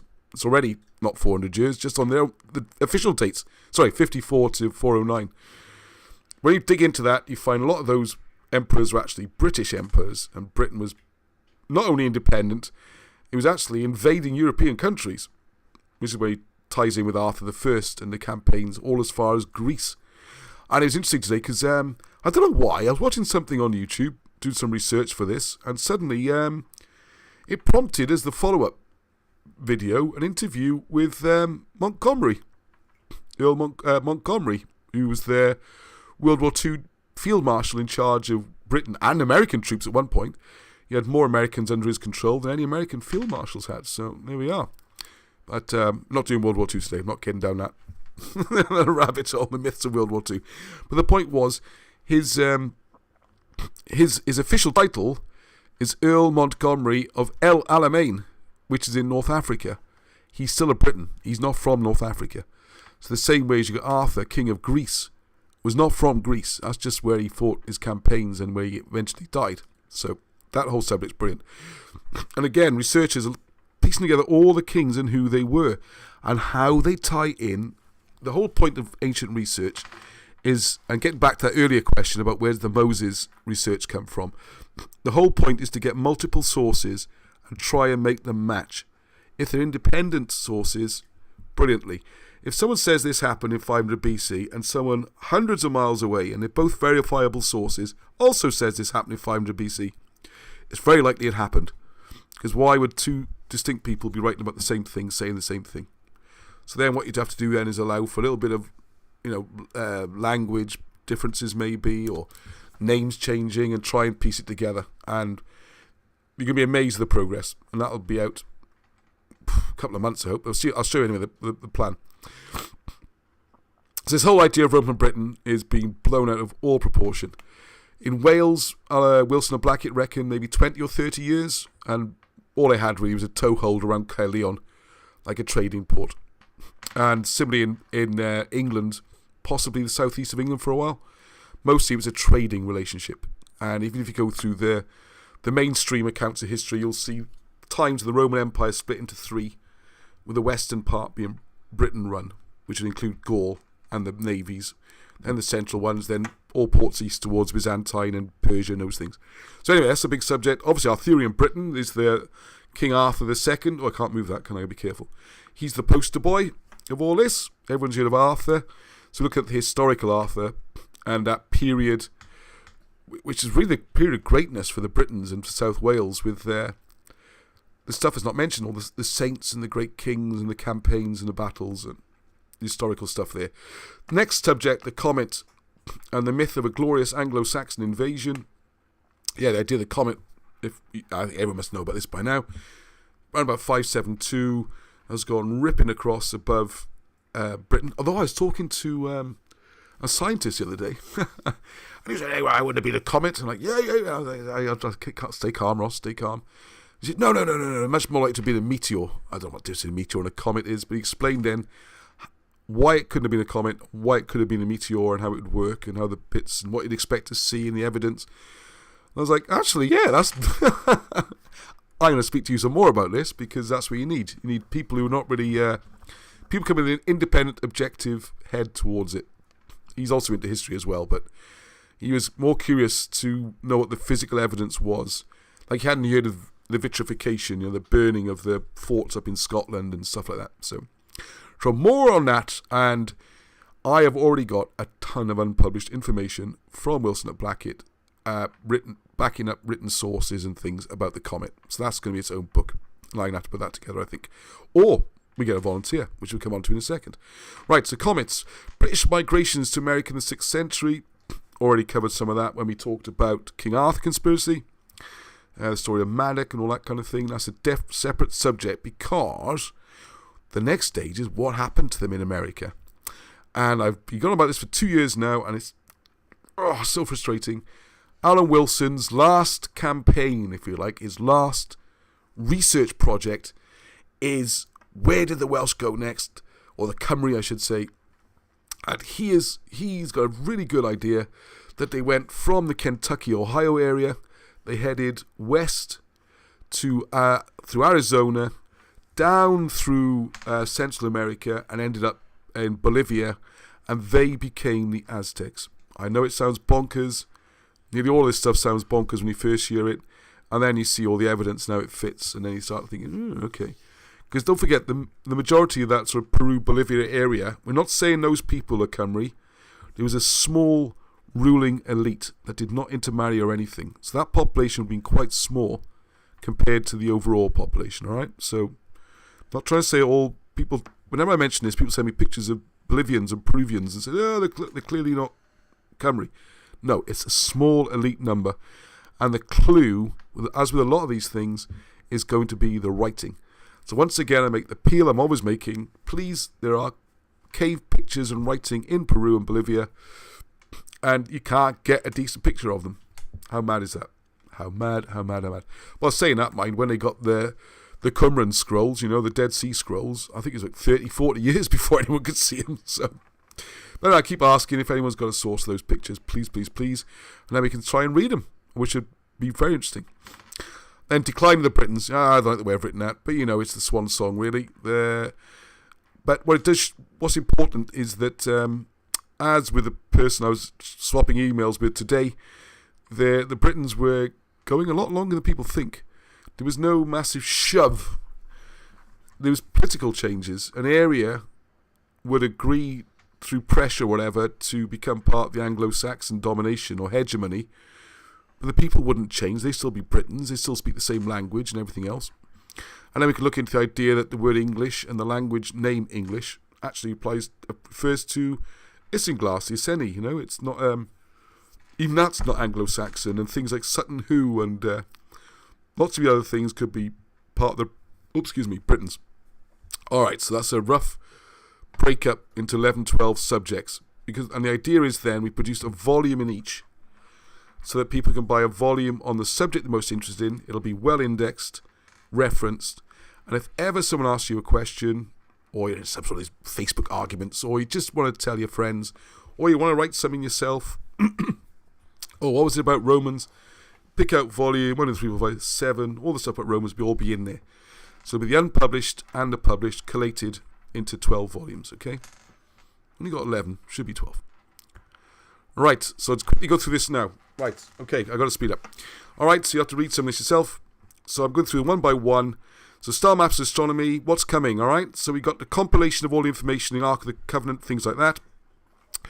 Wilson and Blackett, let's say I want to do a separate book from King Arthur Conspiracy, just about the Mabinogi and the stars.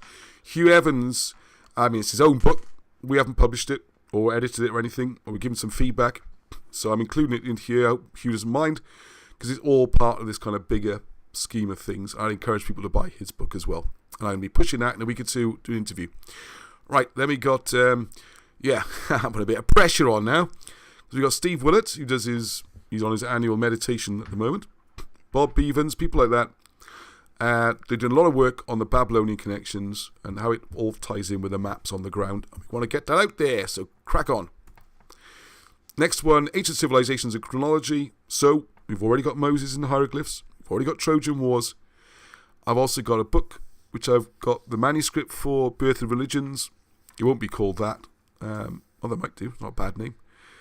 And also, we got Marshall Adams, Abraham's, I beg your pardon.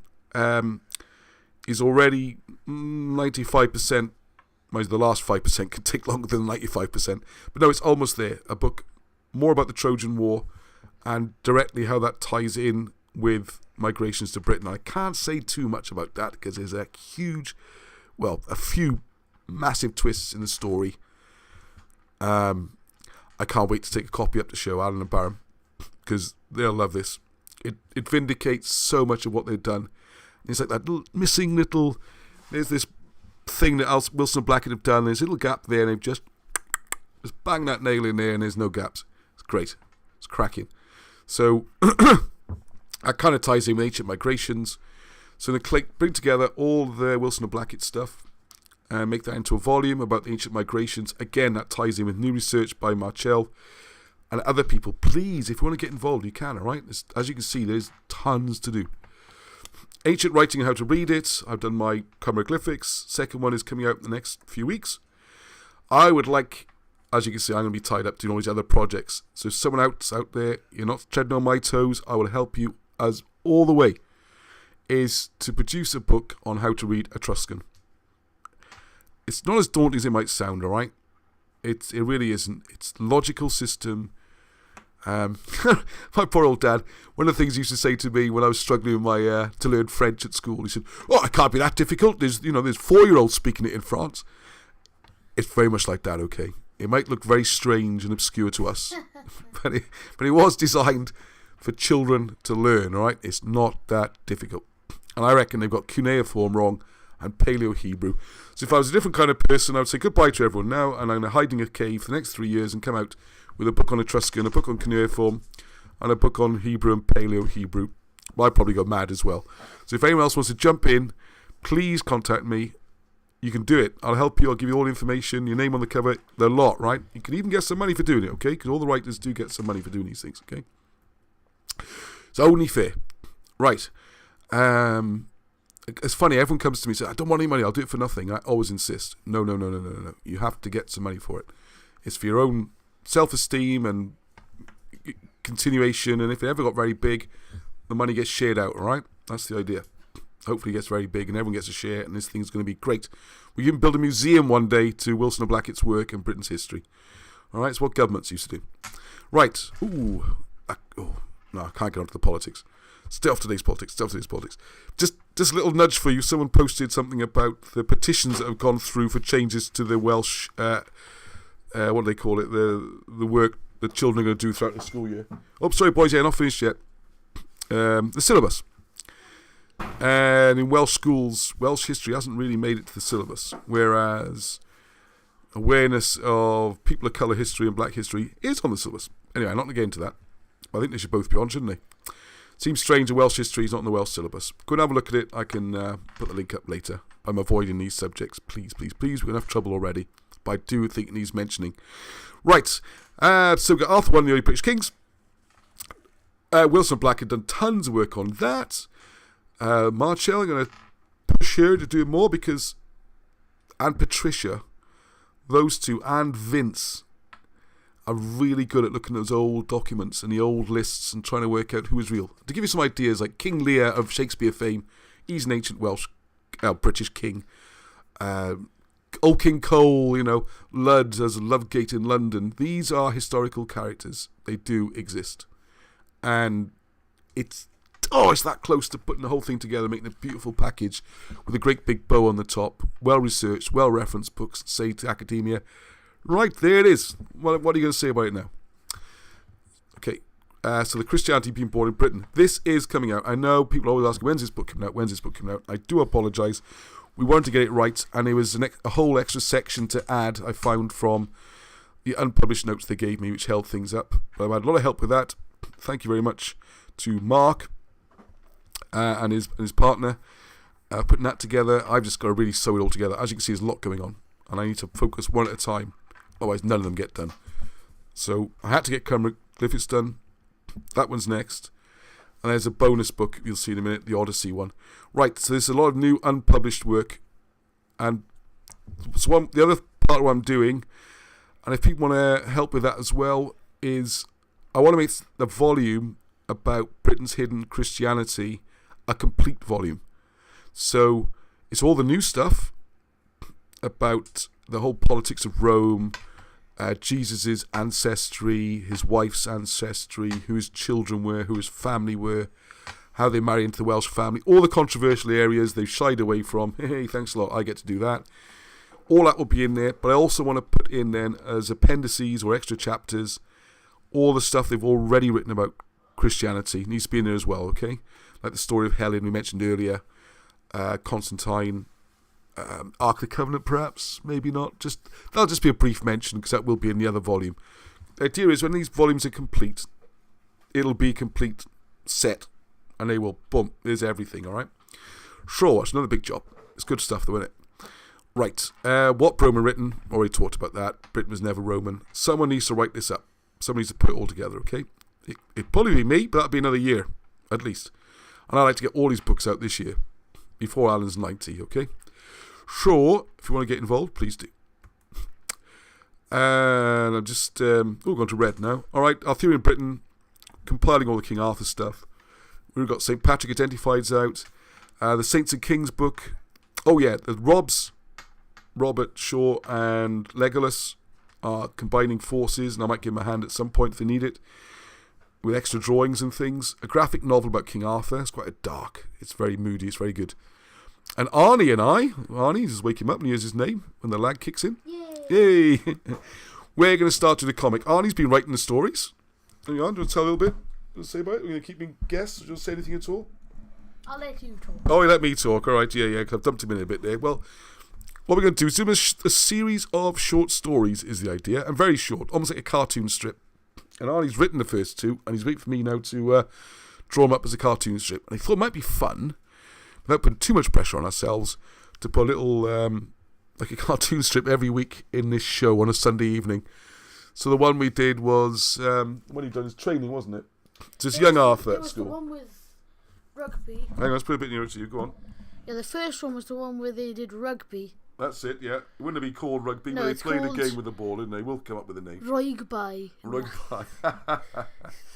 And it's about training the youngsters in the idea of how to run armies and stuff like that. Yeah, and then there's the one about, the walking and all. Yeah, making them walk.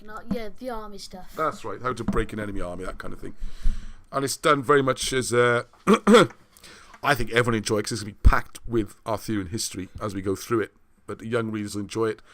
And every week's going to be a little bit of a story, just a short story. And then when we've done, hopefully we'll have enough to compile it all into a sort of fun comic type Arthur, right? It's a very difficult sort of graphic novel that Robert Shaw's writing. That's a much more intense type thing. All right, so almost there, okay? So stay with me, all right? I know it's almost 10 o'clock. I mean, there's a lot to cover tonight. So the other subject is the comet, which ties in then with this idea of this being Anglo-Saxon invasion, where actually it was an unpopulated country they came into, or a wrecked country. So I got this unpublished work from Wilson and Blackett about the comet. So we got plenty on that. That just needs to be done, all right?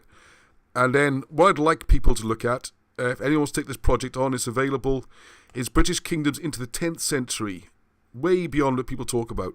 People seem to think there's some magic thing happened about 550 or something, where everything's then Anglo-Saxon. It's clearly not. You got Elmet up in north. You got loads of places. And it throws the Mercians, the Vandals, all that needs bringing to light, changing, raising as an issue, discussing, whatever. It's part of the work, all right? So if you didn't know Wilson and Blackett did this much, did you? Maybe you did. So then you've got the migration to America. We just talked about that.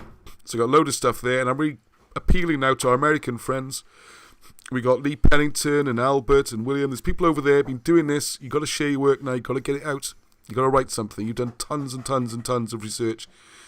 I know with Albert, decades of it. Lee Pennington's kept that society going.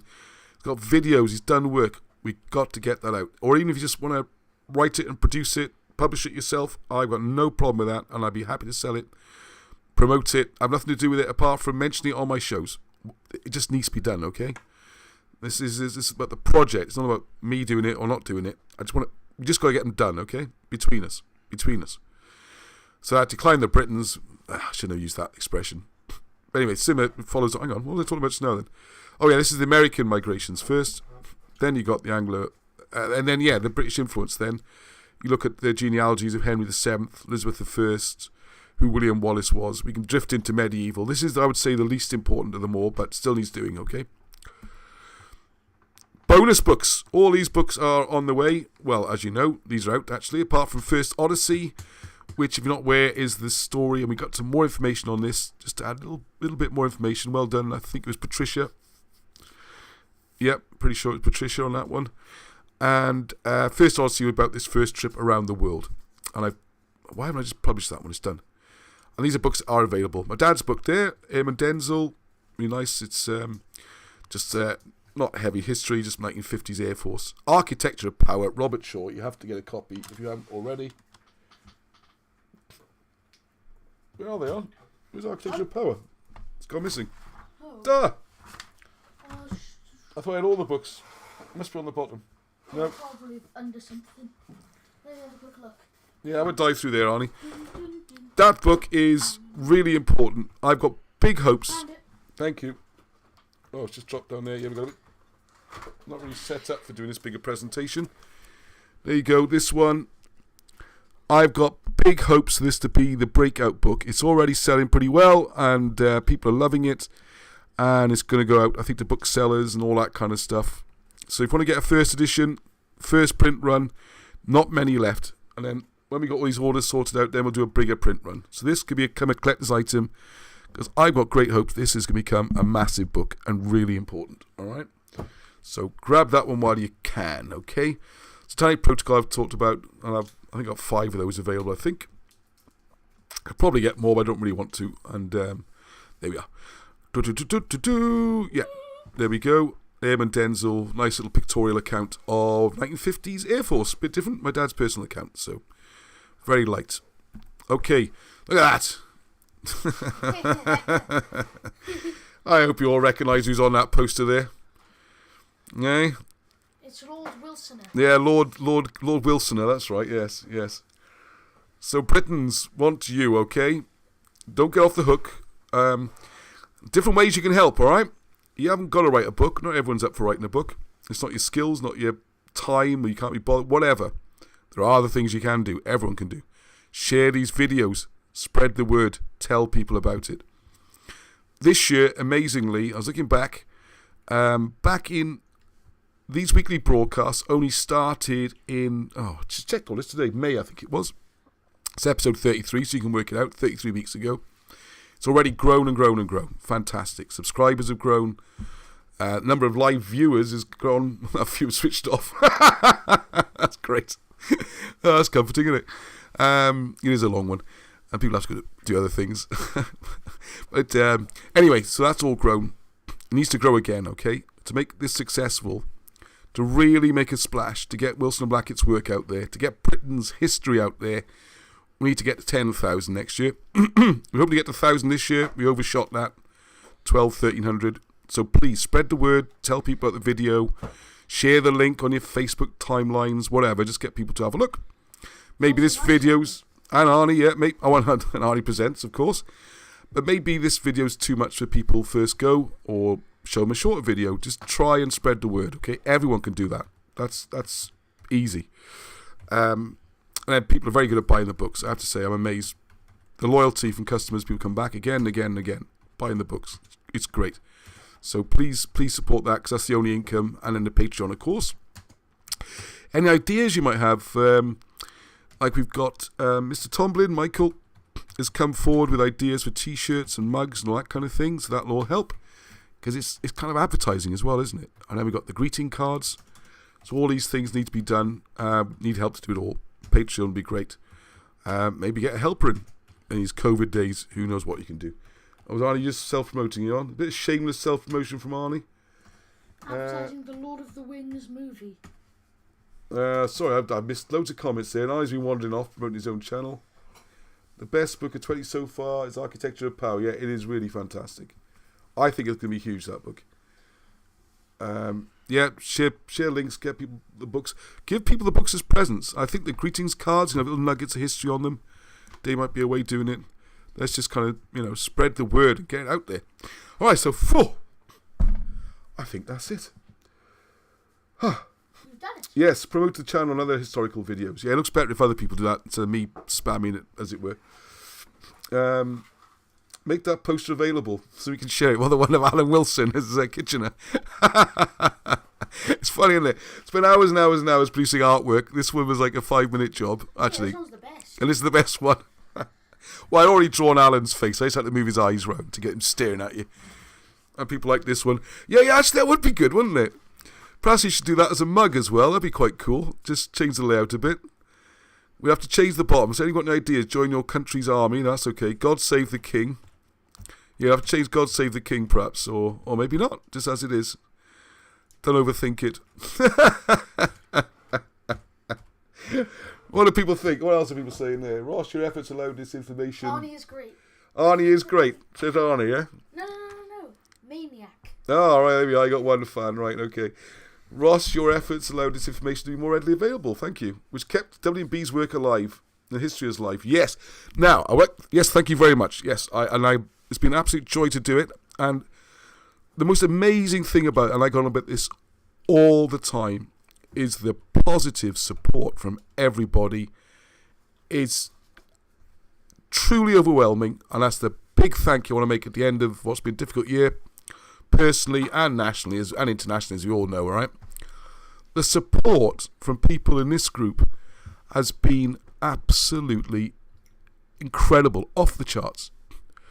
The spirit in the discussions on the Facebook group, the positive comments I get, the well dones and the support and thank yous, and just nice, and I love emailing back and forth. I'm sorry I'm a bit slow sometimes. I try my best, but it does build up the backlog sometimes.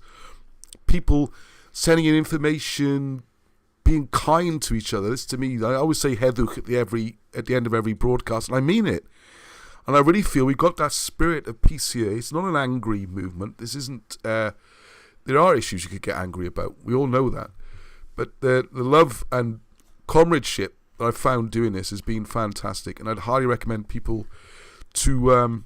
I know it's difficult at the moment because of COVID and all these kind of things we've got to deal with. But everybody without exception who I have gone on a walk with to see a place, or even chatted on the phone, but particularly the ones I've gone on walks with to visit a place, we've got on absolutely fantastically. No crosswords, no problems, no egos. There's no one there saying, this is how it is and I know it, That's not the style. You won't get me saying that. The more I find out about this, the more I realise I don't know, and I make mistakes all the time. And I think it's actually a mantra, I would say, to try in everyone's lives every week, to try and find an excuse to admit you got something wrong. It's a good habit to get into. It really is. And people think more of you, not less, okay? And it's that kind of spirit of cooperation and friendliness that's going to get us somewhere with this. It really is make a difference. For me, spiritually and emotionally, it's given me a purpose. I've made so many friends. I love all the messages of support. I love to see what we're doing, Wilson and Blackett. History was hanging on by its fingernails when they came along in the 80s. If particularly Alan, but he wouldn't have done it without Barham. You should remember this. Barham Blackett's one who organised everything, filed everything, typed up everything, did all that kind of work. And he's a clever bloke as well, right? Don't underestimate him. But Alan Wilson, by living so long, and by that freak of history where he got evacuated to West Wales, where the young men had all gone to the war and the old men were teaching him. So with him being almost 90 now and the people teaching him 80, you're like 160, 170 years bridge of oral tradition and history that would have been lost if it not come to such an exceptional person as Alan Wilson, who could just remember it all, write it all in his fantastic style and the gripping narrative. All right, it needs some editing and that kind of thing, but it's still very powerful stuff. And if you see him speak or meet him, and I really want to try and arrange, as soon as these lockdowns are over, I can arrange so people can get to meet these people themselves. There's an old saying, you should never meet your heroes. Well, Alan Wilson is one you want to meet. All right, he's just, there's something magical about him. So there we go. Enough of me, all that kind of stuff. But everyone come together, all right? There's no pressure or arguments or anything like that. If you can get involved and help, I say help. I don't think that's the right word. Contribute's a better word. Maybe just a couple of chapters or a paragraph, or like Arnie here. He's now trying to come up with a story every week. It's good practice for him. Good writing. For your Arthur cartoons. Oh, yeah. Yeah. I mean, never work with animals or children. Right, anyway, don't forget, Arn, I think you're going to play us out, aren't you, with another tune? Which one should I... Take your pick, Arn. Take your pick. Any requests? Go on, give Arn your requests. Give him a challenge. So I'll play some nice classical fast music. Classical fast music? What does that mean? It's a bit late, isn't it? All right, anyway, okay, so thank you very much, everyone. I'm just going to go full screen so we can see Arnie a bit better. And, oh no, he's going to play now. Oh, Arnie, let's come this way a bit. Looks like people can see you. What should I play? Any particular thing or just... Any requests? Go on, any requests? It can't be Star Wars and stuff. Play Vivaldi. I don't know, anything. Go on.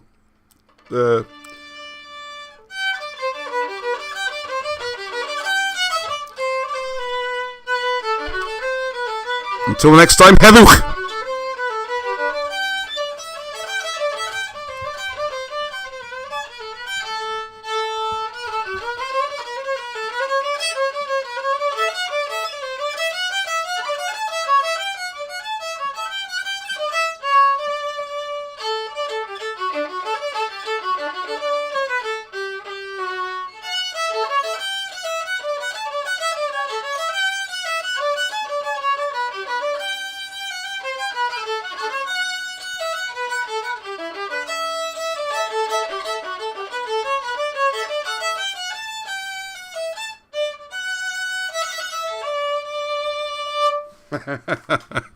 Well done.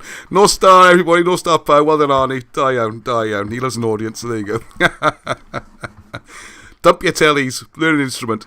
Alright then. No star. I'm gonna try and do this thing now. Remember I used to do that cool thing. I haven't got a lens cover on this one.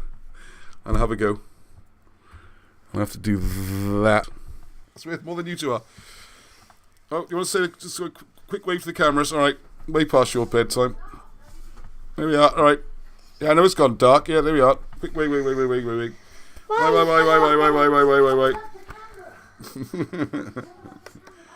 Alright, I should have screen share. Like they say, good no star. No star. Heather, pow. Heather. Alright. What I'm going to do is this.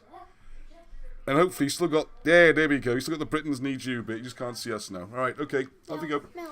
Daddy, Bedtime, we you need to lot. judge something, Daddy, that we did. Oh, I got to judge something you made. Alright, okay. Minecraft. Let me just turn it.